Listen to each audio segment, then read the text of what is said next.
Welcome to the AFR Saints channel, where we provide you daily content on your favorite team, the New Orleans Saints. Do us a favor and hit that subscribe button. Be sure to leave your comments below and smash that like button.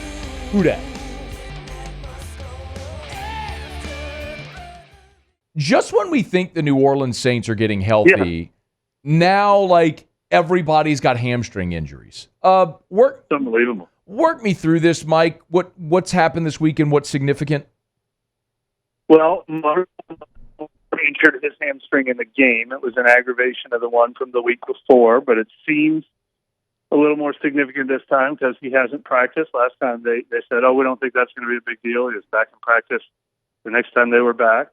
He has not practiced Wednesday or Thursday, so he feels like a long shot. And then, lo and behold, Kool-Aid McKinstry gets his own hamstring injury during practice yesterday, or aggravated one during practice yesterday, left early, wasn't there today. Paulson Adebo's already out for the season. So you're looking at Alontae Taylor and two other guys who haven't played cornerback yet this year for the Saints. One of them would be Ugo Amadi, correct? Well, he would play in the nickel probably. I think Okay. Alontae Taylor would stay outside, and Amadi did play last week. So you caught me over-exaggerating. No, I wasn't trying to catch you. I mean, I was just thinking, because we have seen him play, but that's, golly, He did. man. He arrived last week. So, and look, I actually, you could do worse things than play Ugo Amadi in the slot. He did that a lot last year. He was pretty good at it. He's a veteran corner. That doesn't scare me as much as some of the guys who've been playing on the offensive line this year. But what you don't want to do is move Alontae Taylor away from his position and consider him the only sure thing of the three. No doubt. If there is a good thing, I guess it's that Derek Carr is returning, so you get your starting quarterback back this week. What's a realistic expectation for Carr returning from injury? Have you given that any thought? Yeah, look, I kind of had a lot of questions for him yesterday because what we know about Derek Carr and his history, he will, tape it up, shoot it up, grit it out and play through anything. But an oblique injury is not something you want somebody playing at 75, 80% with because they just can't throw it down the field. And Drew Brees talked later about how much he screwed his mechanics up. And so I was worried that as soon as Derek Carr got the green light to throw 15, 20 yards, they'd bring him back and he'd just start throwing slant passes. But he insisted that the trainers had all those same concerns, that they also kind of mandated, no, you are not coming back early, and that they waited till he could really cork it, throw it 60 yards down the field. Otherwise, what's the point, was what he said, if you can't make every throw. And he insisted that's where he's at, and he doesn't think he'll be playing at 80%. He thinks he'll be playing close to 100%. So that makes me feel pretty confident. I mean, I think he was playing really good football, the Kansas City game aside, this year. I think the upgrade from, Spencer Rattler playing quarterback to Derek Carr playing quarterback, especially with a healthier offensive line, is tremendous. I mean, they should be able to beat Carolina, even with those other injuries that they have, and then we'll see after that when they start playing real NFL teams. Yeah. So I guess just one quick thought on Carolina, then we'll kind of move to everything else, which is, I guess, a little more significant. Carolina's terrible. They're the worst scoring defense in the NFL. They're allowing 34 a game. But the Saints offensively have been anemic for 3 weeks. Yeah. So how much do you feel that gap, Mike, from what they were the first 2 weeks to what they are now? Where does Derek Carr in that sliding scale help the Saints land? Well, I think it's Derek Carr, and it's Cesar Ruiz and Chris Olave and Taysom Hill all came back last week, and Lucas Patrick. So really you're down Eric McCoy and Rashid Shaheed now on that offense. And you're down Kendry Miller again, who showed flashes. He would have helped. But it's a pretty close to intact offense. There were a couple weeks in that stretch when Carr was playing against Kansas City and all those offensive linemen were out in front of him. And then the games Rattler started and he was missing all those guys. Now, last week when they got their offensive linemen back and they were a little healthier, they were running the ball really well with Kamara, Taysom, and Kendry Miller. I think they averaged 5.6 yards a carry. If they can have their run game, if that, back to normal and Derek Carr gives them a chance to have a passing game, I'd say they can be middle of the road, not weeks 1 and 2, but certainly not what we saw from weeks 5 through 7. You think the offense can manage more than 2 field goals? I'm taking the over on 2 field goals. Okay. Wait, do you guys clip these and they become like viral? I'm going over 2 field goals. Okay. We're gonna hold you to I'm that. saying it. I'm going out on that limb and I'm saying it. I'm going to go further. I'm going over 2 field goals and a safety. I'm going over 8 points. Okay, fair enough. He's on Twitter at Mike Triplett, neworleans.football. So defensively, Mike, this has been my gigantic concern throughout all this as you and I have talked. Like, I can understand the injuries slowing the offense. Yep. We can all appreciate that. But all of your defensive guys, now I understand the corners this week, but by and large, your defense has been intact. It just looks old and bad. How do they not get old and bad? All right. Well, I would say this. This is going to be because you asked the question. I'm going to try to make people feel better. This is not the excuse making. This is not why nobody should be fired. This is not. But I think it is possible during that horrendous stretch, and it was horrendous. The Buccaneers Broncos bang bang games in particular. Yeah. I mean, they went into Kansas City on Monday night and they just got clobbered, and they played 40 minutes of defense in that game. And then they came back 6 days later against Tampa Bay, and I think they played 34 minutes. Then they came back 4 days later and they played against Denver. And all the while, the offense is just going 3 and out. They're right back on the field. I do think we just saw that all cave in on them. I think we saw a lack of energy. We saw a lack of technique. We saw a lack of tackling. You can say quit, you can say effort, or you can just say they got caught up in the avalanche.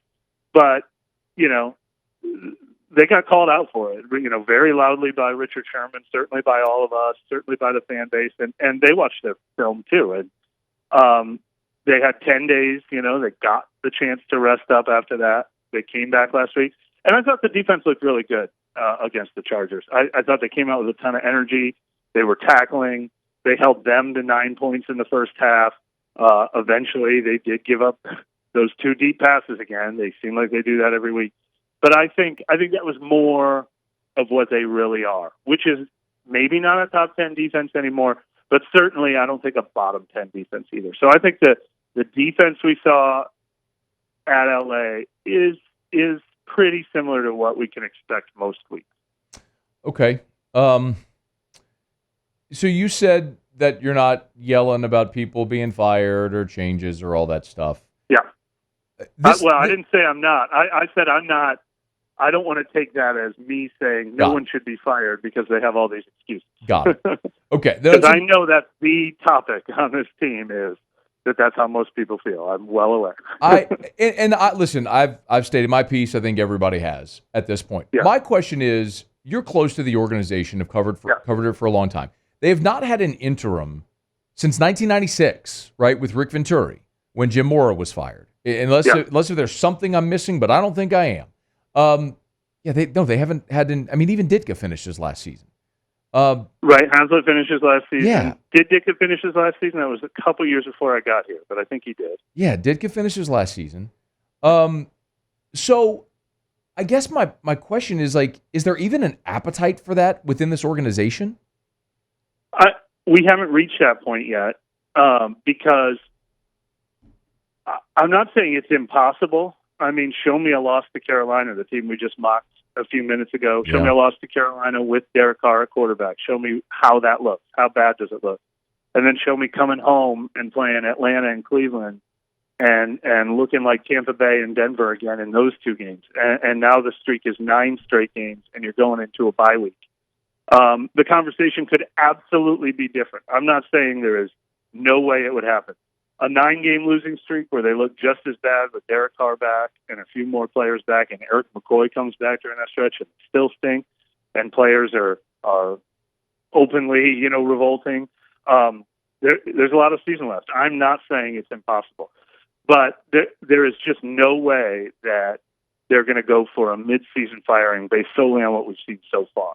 I mean, the 3 games with Spencer Rattler at quarterback, the 4 games with Landon Young, Nick Saldiveri, and Connor McGovern starting on the offensive line, they're not going to say, well, that's just all DA's fault. They have enough. They're not firing him mid-season with all of those caveats that we've seen. we need to see them play just as bad over the next 6 weeks too, I think, for that, or 3 weeks at least, for that to come into play. So let me flip it then, Mike, and let's say, all right, you're healthy and you do more closely resemble what you were before all the injuries. What does that look like with 10 games to play, or 9 games to play? Excuse me. Yeah, no, I mean, that is what I think they're going to wait and see too. I think they want to see how far away is this team if they run it back with a lot of these guys and hope for a better draft class and hope to hit on a couple of young free agents next year. The model that I've used a couple times is the Tampa Bay Buccaneers, which a lot of Saints fans say, why are you spending all this money just to be middle of the road? Well, I think heading into last season, the Buccaneers and the Saints, actually, I think everybody picked the Saints to finish ahead of the Buccaneers last year. I think the Buccaneers were supposed to finish 4th. They were in cap hell, but they kept some of their core players like Levante David, Mike Evans. They signed Baker Mayfield, and they went and won the division. And then this year they came out and they've been playing great this year too. Like, that's the Saints' vision. Like, you could say, I don't care. I don't want that. I don't want to just win the division and win one playoff game. I don't want to just be 10-7. But I think the Saints think if they didn't have like this horrific injury luck, that's what these last 2 years would have looked like, and still can look like this year, and still can look like next year. You can disagree with that vision, but that is the team they think they are if they didn't have this the bad injury breaks. Yeah,